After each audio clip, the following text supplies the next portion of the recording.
ఒకసారి ఆలోచించామనుకోండి, యాకోబు గారికి 12 మంది కుమారులైతే ఆ 12 మంది కుమారులలో యూదా గారు, యూదా వంశం అయితే ఆ యూదా గోత్రం నుండి వచ్చినటువంటి యూదా గోత్రపు సింహం ఎవరు? యేసుక్రీస్తుల వారు. ఆనాడు వారు కరువులోనే మరణించి ఉంటే యేసుక్రీస్తుల వారు వచ్చుండేవారా? లేదు. అది కూడా యూదా గోత్రం నుండి మనకు కనిపించేవారా? లేదు. అంటే యేసుక్రీస్తుల వారు రావాలంటే యూదా గోత్రం ఉండాలి. యూదా గోత్రం ఉండాలి అంటే యూదా గోత్రకర్త యూదా ఉండాలి. మరి వాళ్ళందరూ కూడా బ్రతకాలి అంటే ఇదిగో యోసేపును నేను ఐగుప్తుకు బానిసగా పంపించాలి. దీనిని బట్టి మనకి ఏమర్థమవుతుంది? వారి కుటుంబ పరిస్థితి మనం ఆలోచించామనుకోండి, మనం ఏదో అలా వింటే సరిపోదు, మనం ఆ ప్లేస్లో ఉన్నట్టు ఆలోచించండి. ఇప్పుడు యోసేపు గారికి తెలుసా తనని ఎందుకు అమ్మేస్తున్నారో? తెలీదు. పోనీ వాళ్ళ అన్నలకు తెలుసా? తెలియదు. ఎవ్వరికీ కూడా తెలియదు. అందుకే దేవుడు చెప్పాడు ఏమని? తనను ప్రేమించిన వారి కొరకు. యాకోబు దేవుని ప్రేమించాడు, యాకోబును పోగొట్టుకోవాలని దేవుడు అనుకోలేదు. వారిని బ్రతికించడం కొరకే ముందుగానే యోసేపును ఐగుప్తుకు పంపించడం మనం చూస్తుంటాం. మరి ఈ సందర్భం ఒకటి మనకు చాలా అంటే లేదండి, చాలా సందర్భాలు మనకు కనిపిస్తుంటాయి. అందులో మరొకటి మనం ఆలోచించామనుకోండి, మనందరికీ కూడా బాగా తెలిసిన సందర్భమే. దేవుడు ప్రేమించిన వారికి ఏవి ముందుగా సిద్ధపరిచాడో అది మనకు కనిపిస్తుందా? కనిపిదు. చెవులకు వినిపిస్తుందా? వినిపిదు. ఈ మాట మనం హృదయంలో భద్రపరచుకోవాలి. దేవుడు తన్ను ప్రేమించే వారి కొరకు ఏవి సిద్ధపరచునో అది ఎవరికీ కూడా తెలీదు. మనందరికీ యోనా గారు తెలుసా? యోనా గారు చిన్న పిల్లలకు కూడా యోనా గారు తెలుసు. ఎందుకు? సండే స్కూల్లోనే మనకు బాగా చెప్పిస్తూ ఉంటారు. పెద్ద తిమింగలం వచ్చి యోనాని మింగేసింది, 3 రోజులు చేప కడుపులో ఉన్నాడు అని ఇలా చెబుతూ ఉంటారు. మరి ఆ యోనా గారి గురించి మనం ఆలోచించామనుకోండి, మరి యోనా గారిని దేవుడు ఎక్కడికి వెళ్ళమన్నారు? దేవుని మాటలను పట్టుకొని నినేవేకు వెళ్ళమన్నారు. నినేవేకు వెళ్ళమన్నప్పుడు యోనా భయపడి, ఎవరికి? అక్కడ ఉన్నటువంటి మనుషులకు భయపడి, వారి చెడు నడతను ఆయన చూసి ఆయన తట్టుకోలేక ఎక్కడికి పారిపోయాడా? తర్షీషుకు. మరి దేవుడు ఊరుకుంటాడా? లేదు. మనం దేవుని సేవను, దేవుని పనులను ఎంత పక్కన పెట్టాలనుకున్నా దేవుడు మనల్ని ఇలా తీసుకొచ్చి మళ్ళీ ఇలా వదిలేస్తారు. ఎందుకు? నువ్వే చెయ్యాలి ఆ పని. ఎవరు దానికి అర్హులు కాదు. నేను నీకు నియమించిన పని నీవే చేయాలి. ఇప్పుడు యోనా గారు లేకపోతే ఇంకెవరు లేరా అన్నాడు? ప్రవక్తలు ఉంటారు. కానీ యోనా గారిని ఎందుకు ఎన్నుకున్నారు? యోనా గారు దేవుని చాలా ప్రేమించాడండి. ఏంటి, యోనా గారు కూడా ప్రేమించాడు. అందుకే యోనా గారిని కూడా పోగొట్టుకోవాలని ఆయన అనుకోలేదు. మరి ఆయన నినేవేకు వెళ్ళమంటే ఎక్కడికి వెళ్ళిపోయాడు? తర్షీషుకు. దేవుడేమన్నా ఊరుకుంటాడా? లేదు. ఏం చేశాడు? సముద్రంలో తుఫానుని పుట్టించాడు. ఆ తుఫాను తీవ్రత మరీ ఎక్కువగా ఉండడంతో అందరూ కూడా భయపడిపోతూ ఉంటారు ఆ ఓడలో ఉన్న వాళ్ళు. కానీ యోనా గారు మాత్రం ఎక్కడుంటారంట? ఆ ఓడ దిగువ భాగమున మంచిగా గురకబెట్టి నిద్రపోతున్నారట. ఆ ఓడ నాయకుడు వచ్చి చూసి ఆశ్చర్యపడిపోయి, ఓయ్ నిద్రపోతే లే, ఏం చేస్తున్నావు ఇక్కడ? లేచి నీ దేవునికి ప్రార్థించు అని వాళ్ళందరూ కూడా మాట్లాడుకొని, అసలు ఇంత బీభత్సం ఎందుకు వస్తుంది, ఎవరి వలన వస్తుంది, మనందరం కూడా చీట్లు వేసుకుందాం అని వేశారంట. వేయగానే ఎవరి పేరు వచ్చింది? యోనా గారి పేరే వచ్చింది. ఇప్పుడు యోనా గారు ఎంత గొప్పవారంటే అసలు ఎవరికి కూడా అలాంటి గుణం మనకు చాలా తక్కువ ఉంటుంది. కానీ యోనా గారి గురించి ఆలోచిస్తామనుకోండి, అతనిలో ఉన్నటువంటి ఆ గుణం మనకు చాలా గొప్పదిగా కనిపిస్తుందండి. ఒకసారి మనం చూసినట్లయితే యోనా గ్రంథం మొదటి అధ్యాయం, యోనా గ్రంథం ఎవరికి దొరకలేదా ఇక? యోనా గ్రంథం మొదటి అధ్యాయం 12వ వచనంలో అప్పుడు ఆయన ఒప్పుకుంటున్నారండి. ఎవరు? యోనా గారు. మనం ఎవరైనా ఒప్పుకుంటామా? అస్సలు. తాను పట్టుకున్న కుందేలకి 3 కాళ్ళట. దాన్ని పట్టుకొని మనం వాదిస్తూనే ఉంటాం. అది తప్పైనా సరే మన దృష్టిలో కరెక్ట్ కాబట్టి దాన్ని కరెక్ట్గా మనం వాదించుకుంటూ ఉంటాం. ఒప్పుకొనే అస్సలు పరిస్థితే ఉండదు. మరి ఇక్కడ యోనా గారు వెంటనే చెప్పేస్తున్నారండి, ఒప్పుకొనేస్తున్నారు. అందరి మనసులో అనుకుంటున్నాడా, నా వల్లే ఇంత ప్రమాదం జరుగుతూ ఉంది, నా వల్లే వీళ్ళందరికీ కష్టం వచ్చింది అని మనసులో అనుకుంటున్నాడా? లేదు. ఆ ఓడలో ఎంతమంది అయితే ఉన్నారో వాళ్ళందరి ముందర కూర్చొని చెబుతున్నారు ఏమని? నన్ను బట్టి ఈ గొప్ప తుఫాను మీ మీదకి వచ్చనని నాకు తెలిసి ఉన్నది. ఎంత గుండె ధైర్యం ఉండాలండి అందరి ముందర ఒప్పుకోవాలి అంటే. మరి ఆయన చెబుతున్నాడు, మీరందరూ టెన్షన్ పడకండి, నన్ను బట్టే ఈ గొప్ప తుఫాను వస్తుంది.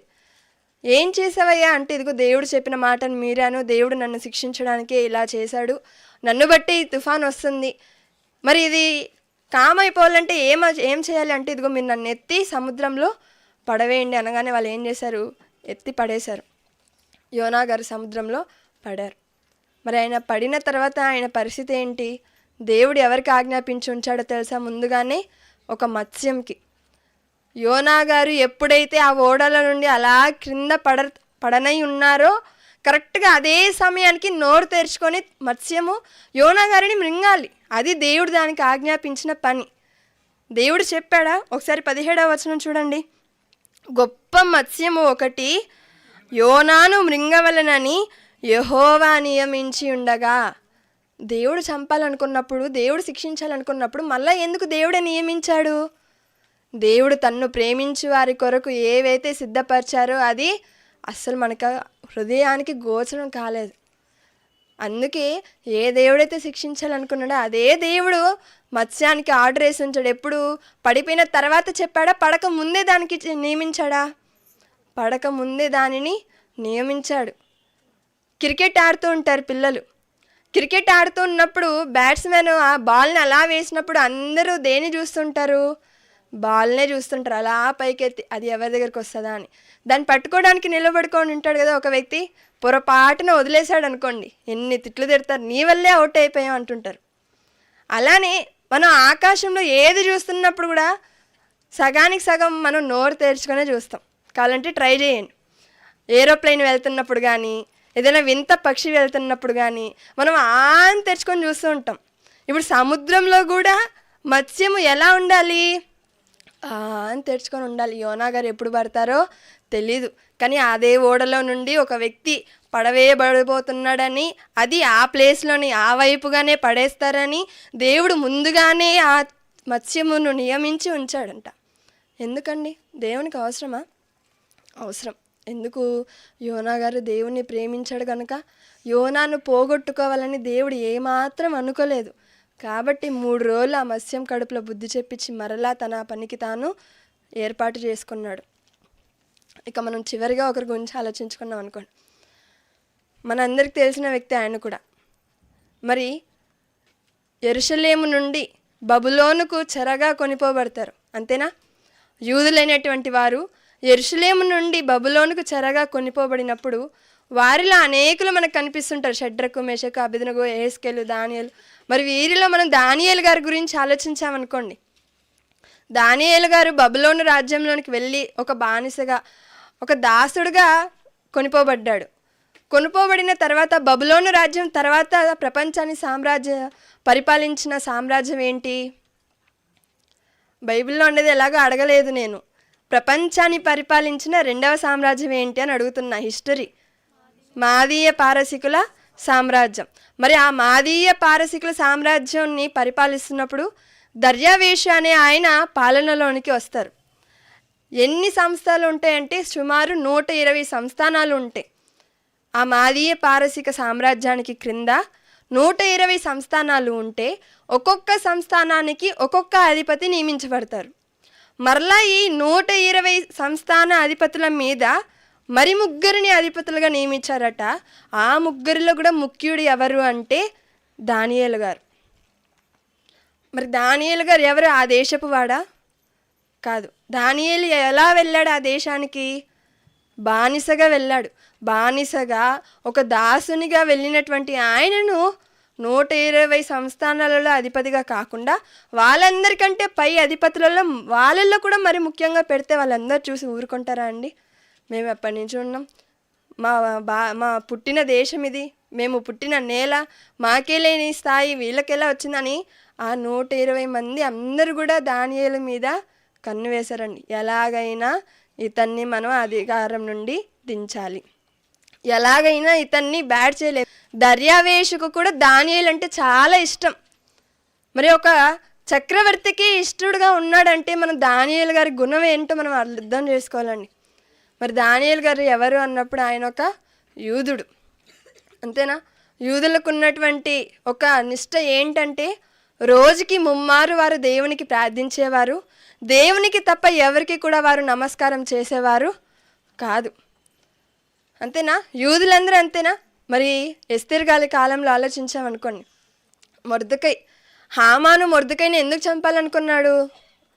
నమస్కారం పెట్టలేదని, అంతేనా? మనకి ఇంకా అర్థమయ్యేలా చెప్పాలనుకోండి, వందనాలు చెప్పలేదని, అంతేనా? వందనాలు చెప్పలేదని ఇప్పుడు హామాను ఆ మొర్దెకైని చంపించాలనుకుంటాడు. మనం కూడా అలానే ఉంటాం కదా కొన్నిసార్లు. మనల్ని పిలిచి మరీ చెబుతున్నప్పుడు మనం వాళ్ళ దిక్కు కూడా చూడం. అదే ఎవరైనా మనకు చెప్పకుండా వెళ్ళిపోతున్నారు అనుకో, ఏంటి నాకు పిలిచి వందనాలు కూడా చెప్పలేదు అని మాట్లాడుతూ ఉంటాం. ఇక్కడ హామాను కూడా సేమ్ అలాంటి క్యారెక్టరే. అందరూ చెబుతున్నారు, గమ్మున వెళ్ళిపోవచ్చు కదా, లేదు, ఇదిగో ఆ పలానా వ్యక్తి నాకు వందనాలు చెప్పలేదు, నమస్కరించలేదు, ఎందుకో పోయి కనుక్కోండి అనేసరికి, ఇదిగో అతను యూదుడను, నేను ఎవరిని కూడా నేను నమస్కరించను అనేసరికి, నాకు నమస్కరించరా, నాకు వందనాలు చెప్పరా, ఇప్పుడు ఏం చేయాలి? తననే చంపాలి అని చేశాడండి. చివరికి తాను దేన్నైతే సిద్ధపరిచారో మొర్దెకైని చంపాలని, దాని మీదే హామాను చనిపోయినట్లుగా మనకు చరిత్రలో కనిపిస్తుంది. అంటే యూదులకు ఉన్నటువంటి నిష్ట ఏంటంటే వాళ్ళు దేవునిని తప్ప ఎవరిని కూడా వారు సేవించరు. ఇది ఒక్కటే దానియేలు గారిలో ఉన్న లక్షణం. దీని ద్వారా రాజుకి ఎలాగైనా ఇతన్ని చెడ్డ చెయ్యాలని అక్కడ ఉన్న అధిపతులందరూ కూడా కుట్ర పన్ని, ఇదిగో మనకు దానియేలు ఏ విషయంలో కూడా దొరకడు, కేవలం తన దేవుని విషయంలోనే దొరుకుతాడు. ఇప్పుడు ఏం చేయాలి? వాళ్ళందరూ కూడా కుయుక్తితో ముందుగానే రాజు దగ్గరికి వెళ్ళి, రాజా, కొన్ని రోజుల పాటు మిమ్మల్ని తప్ప ఎవరు కూడా తమ దేవులను ఆరాధించుకోవడానికి కానీ, ప్రార్థించుకోవడానికి కానీ, స్మరించడానికి కానీ వీలు లేకుండా ఒక ఆర్డర్ని పాస్ చేయండి అనగానే రాజుకు తెలియదు కదా వీరి వెనక ఉన్న కుట్ర, జారీ చేసేసాడు. అంతే. వీరు ఎప్పుడైతే కనిపెట్టుకుంటున్నారు, మరి దానియేలు ఆపారా అంటే లేదు. మరి వాళ్ళని ఇష్ట కలిగిన వారు కదా యూదులు. దానియేలు మళ్ళీ యథావిధిగా తన ప్రార్థన చేసుకుంటూ ఉంటే, ఇదిగో రాజా, మీ రాజాజ్ఞను దానియేలు ధిక్కరించాడు. ఏంటది? సింహాల బోనులో పరివేయాల, సింహపు గుహలో అతన్ని వేయాలనేసరికి రాజు చాలా బాధపడిపోతాడండి. ఎందుకు? రాజుకు చాలా ఇష్టడు కాబట్టి. ఎంత బాధపడుతున్నా ఇప్పుడు అది రాజాజ్ఞ కాబట్టి వీళ్ళు ఏం చేశారు, రాజు ఎలాగైనా మాట తప్పిపోతాడేమో అని వెంటనే దానియేలును తీసుకుని వెళ్ళి ఆ సింహపు బోనులో వేసేశారట. మరి దేవుడు చూస్తూ ఊరుకుంటారా అండి? లేదు. దేవుడు చెప్పిన మాట ఏంటి? తన్ను ప్రేమించు వారి కొరకు ఆయన సిద్ధపరిచినవి ఏవో అవి అసలు మనకు కంటికి కనిపించవు. దేవుడు ఇది చేస్తాడు అని మనకు కనిపించదు, మన చెవులకు వినిపించదు, అసలు మన హృదయానికి అస్సలు అర్థం కాదు. అలాంటివి ఆయన చేస్తాడు. ఎవరికి అన్నప్పుడు కేవలం తనను ప్రేమించిన వారికి మాత్రమే. ఇక్కడ దానియేలు గారిని ఎప్పుడైతే సింహపు గుహలో వేసేశారో, ఆయన చనిపోయాడని అందరూ సంబరపడిపోతూ ఉంటారు బయట వాళ్ళందరూ కూడా. వేసేసి వదలలేదండి, ఏం చేశారట, రాజముద్రను కూడా వేశారట. ఒకవేళ రాజే కృంగిపోయి కరిగిపోయి మళ్ళీ వచ్చి ఎక్కడెక్కడ తీసేసుకొని వెళ్ళిపోతాడేమో అని రాజముద్రనే వేసేశారంటండి. రాత్రి గడిచిపోయింది. ఉదయం కాగానే మొట్టమొదటిగా అక్కడికి వెళ్ళింది ఎవరో తెలుసా? రాజే వెళ్తాడు, చక్రవర్తి వెళ్తాడు. ఒకసారి మనం చూసినట్లయితే దానియేలు గ్రంథం 6వ అధ్యాయం, దానియేలు గ్రంథం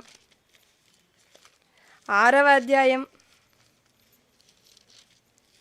దానియేలు గ్రంథం 6వ అధ్యాయం 18వ వచనం నుంచి మనం ఆలోచించామనుకోండి. అంతటా రాజు తన నగరునకు వెళ్ళి ఆ రాత్రి అంతా ఉపవాసం ఉండి నాట్య వాయిద్యములను జరగనీయలేదు. ప్రతిరోజు రాజనగరంలో ఏముండేటివి? నాట్యాలు ఉండేటివి, సంబరాలు జరుపుకునే వాళ్ళు. మరి నిద్రకు వెళ్ళక మునుపు చక్కగా ఎంజాయ్ చేసుకొని అలా నిద్రలోనికి వెళ్ళే రాజు ఆ రోజు, ఏ రోజు దానియేలుని ఎప్పుడైతే గుహలో వేసేశారో ఆ రోజు అసలు ఏది కూడా జరగనివ్వలేదంట రాజ్యంలో. అది కాకుండా ఆయన ఉపవాసం ఉన్నాడట. ఉపవాసం ఉండి ఆయనకు నిద్ర పట్టలేకపోతుంది, నిద్ర పట్టలేదు అసలు. దానియేలు పరిస్థితి ఏంటి? సింహాలు ఏమైనా తినేసేయా, లేకపోతే తన నమ్ముకున్న దేవుడు ఏమైనా కాపాడా అనే ఆలోచన తనను నిద్ర పట్టనివ్వకుండా చేసేసిందండి. తెల్లవారు కూడా కాదు, తెల్లవారుజామున, ఇంకా తెల్లవారు కాబోతుంది. అప్పుడే ఆయన రాజు వేగరమే లేచి సింహముల గుహ దగ్గరకు త్వరపడిపోయాను. అతడు గుహ దగ్గరకు రాగానే దుఃఖ స్వరముతో. ఎవరండి? రాజు. మరి ఆయనకు 120 సంస్థానాలు ఉన్నాయి, ఎంతోమంది అధిపతులు ఉన్నారు, ఎంతోమంది సేవకులు ఉన్నారు. వాళ్ళందరూ కూడా రాజులకి జై జై అని కొడుతుంటారు. వాళ్ళు ఎవరు అవసరం లేదా? లేదు, దానియేలు గారే కావాలి. అందుకే క్రింద మనం చూసినట్లయితే 24 వరకు చదవండి.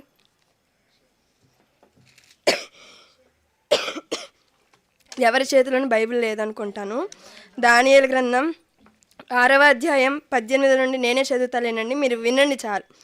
అంతటా రాజు తన నగరునికి వెళ్ళి ఆయన ఉపవాసం ఉన్నాడు. ఆయన నాట్య వాయిద్యాలు ఏది కూడా జరగనివ్వలేదు. ఆయన నిద్రపోలేదు. తెల్లవారుగానే ఆయన గుహ యొద్దకు వెళ్ళిపోయి దుఃఖ స్వరంతో, ఆయనకి ఏడిపోతుంది. ఇంకా మామూలుగా మగవారు ఎవరు కూడా ఏడవరు సామాన్యంగా. అలాంటిది ఒక రాజు స్థానంలో ఉంటున్నటువంటి ఆయనే దుఃఖ స్వరం ఏం చేస్తున్నాడంట, వెళ్ళి దానియేలుని పిలిచి, జీవము గల దేవుని సేవకుడమైన దానియేలు, నిత్యము నీవు సేవించుచున్నని దేవుడు నిన్ను రక్షించగలిగినా అని అతని దానియేలును రాజాజ్ఞ మీరేలా చేయించి, ఇదిగో అతని మీద తప్పును మోపి, నేరాన్ని మోపి అతని సింహపు గుహలో వేస్తారని ముందుగానే గ్రహించి, అక్కడ ఉన్నటువంటి దూతలకు ముందుగానే దూతలను ఏర్పరిచాడంట అండి. సింహములు ఎలా ఉంటాయండి? చాలా ఆకలితో, ఎవరిని చంపాలా. అందుకే కదా పేతురు పత్రికలు కూడా దేవుడు చెబుతూ అపవాదిని దేంతో పోల్చాడు? గర్జించు సింహము వలె. ఎందుకు? ఒక పిల్లిలాగా అని చెప్పుండొచ్చు కదా. లేదు, సింహం ఎలాగైతే ఎలాంటి దయాదాక్షిణ్యం లేకుండా దాని ఎదుట ఏది ఉన్నా చంపుకొని చీల్చి అది తింటాదో, అలాగే ఈ సింహం, అలాంటి సింహాలున్న గుహలో దానియేలు గారిని వేసినప్పుడు ఏ సింహం కూడా దానియేలుకు హాని చేయలేదంటాను. ఎంత ఆశ్చర్యమే కదా. ఎంత సంతోషకరమైన విషయం రాజుకి. అందుకే దేవుడు చెప్పిన మాట, దేవుడు తన్ను ప్రేమించు వారికి ఆయన ఏవి సిద్ధపరచునో. దానియేలు గారికి తెలుసా సింహాల్లో ఆయన దూతను పంపించి ఆయనకి ఏ హాని కలగకుండా చేస్తారని? తెలీదు. రాజుకు తెలిసే దేవుడు చూసుకుంటాడులే, మనం చక్కగా పడుకుందామని. లేదు, అసలు వారు ఊహించని విధంగా దేవుడు వారిని కాపాడినట్లు మనకు కనిపిస్తుంది. వెంటనే దానియేలుని బయటికి తీపిచ్చేశారు. దానియేలు మీద ఎవరెవరైతే కుట్ర పన్నారో వాళ్ళందరినీ కుటుంబ సపరివారి సమేతంగా పిలుస్తుంటారు కదా పెళ్ళికి, అలాగా అక్కడ ఉన్నటువంటి రాజు కూడా ఏం చేశాడు, ఆ కుటుంబాలందరిని కూడా తీసుకుని వచ్చి ఆ గుహలో వేసేసరికి అలా వాళ్ళు కిందకి కూడా వెళ్ళలేదంట అండి. వ్రాయబడిన మాట ఎంత చక్కగా ఉంది చూడండి 24లో. వారిని, వారి కుమారులను, వారి భార్యలను పడద్రోసిరి, వారు ఆ గుహ అడుగునకు రాక మునుపే సింహముల పాలయ్యారు. వాళ్ళు ఇంకా లోతుల్లోనికి, వాళ్ళు ఇంకా గుహలోనికి రాక మునిపే సింహముల పాలైపోయారట. సింహములు వారి ఎముకలను సహితము పగలగొరికి పొడి చేసెను. ఏంటండి అద్భుతం, ఆశ్చర్యం కదా. అందుకే మనం ఎప్పుడు కూడా దేవుణ్ణి ప్రేమించేవారుగానే మనం ఉండాలి. ఈ సభల యొక్క ముఖ్య ఉద్దేశం ఏంటి? ఎందుకు ఈ లేఖనాల పరిశోధన, ఎందుకు ఈ క్రీస్తు విజ్ఞాన సభలు అని పెట్టి, తరగతులు పెట్టి దేవుని కార్యక్రమాలు చేస్తున్నారు? మనందరం కూడా ఎల్లప్పుడూ దేవుని ప్రేమించేవారిగా ఉండాలి, దేవుని పనులు చేసేవారిగా ఉండాలి. ఒక ప్రియుణ్ణి ప్రేమించడం కాదు, భార్య భర్తను ప్రేమించడం కాదు, అది ప్రేమ కాదు. మరి ఏది ప్రేమ అన్నప్పుడు దేవుణ్ణి ప్రేమించడమే. కష్టాల్లో ఉన్నప్పుడు, బాధల్లో ఉన్నప్పుడు చాలా వరకు ఎవరు కూడా మనకు తోడుండరు. అలాంటి సమయంలో మనకు తోడున్నది ఎవరంటే దేవుడే. అందుకే తనను ప్రేమించేవారిగా ఉండాలి. ఈ లోకంలో ఎవరున్నా లేకపోయినా, మనతో ఎవరు మాట్లాడుతున్నా మాట్లాడలేకపోయినా, మనం తృణీకరించేబడిగా వారిగా ఉంటున్నప్పటికీ కూడా మనం ఎవరిని ప్రేమించాలి అంటే దేవుణ్ణే ప్రేమించేవారిగా ఉండాలి. మళ్ళీ అలా మనం దేవుణ్ణి ప్రేమించేవారిగా ఉండాలని ఈ కొద్ది మాటలతో